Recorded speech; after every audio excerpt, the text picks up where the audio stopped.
Alright, so as you can see, even the stops are still in there and working functionally well. I'm not touching the handle there. As you can see, the table's free floating. It's nice. These ball table ways are great if you're just doing like dovetail sharpening and that kind of stuff. These things are great.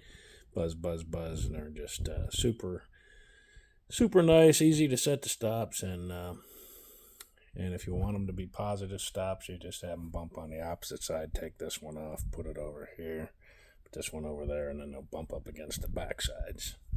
So that's how you get more of a positive stop.